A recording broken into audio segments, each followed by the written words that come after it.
Tamil cinema மற்றும் அரசியலில் முக்கிய பாத்திரமாக இருந்த நடிகர் மற்றும் தேமுதிக கட்சியினுடைய நிறுவனர் விஜயகாந்த் அவர்கள் உடல்நலக்குறைவால் 2023ஆம் ஆண்டு சென்னையில் மறைந்தார் அப்படின்றது நம்ம எல்லோருக்குமே தெரியும். அவரது மறைவால் தமிழ் மக்கள் மிகுந்த சோகத்தில் இன்னமுமே அவர் மறைந்ததை நம்ப முடியாமல் தான் இருக்காங்க.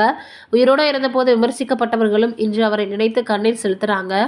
இன்று அவரது அதாவது ஒரு நம்மளால் அக்செப்ட் பண்ணிக்க முடியாத ஒரு பெரிய இழப்பு அப்படின்னு தான் சொல்லணும். சமீபத்தில் அவருடைய 2வது நினைவு தினம் அனுசரிக்கப்பட்டது. மதுரையிலிருந்து சென்னைக்கு வந்து பல அவமானங்களையும் சவால்களையும் எதிர்கொண்ட விஜயகாந்த் அவர்கள் நடிகராக பெரும் வெற்றியை பெற்றார். ஹீரோவாக படித்து போகக்கூடிய எல்லோருக்குமே ரஜினிகாந்த் மற்றும் கமலஹாசன் உச்சத்தில் இருந்தாலும் அவர் தனித்துவமான நடிப்பு ஸ்டைல் கவர்ச்சியால் ரசிகர்களை ரொம்பவே கவனம் ஈர்த்தார் அப்படி தான் சொல்லணும். அவருக்கு இல்லாத ரசிகர்கள் கூட்டமே கிடையாது அப்படின்னு சொல்லலாம்.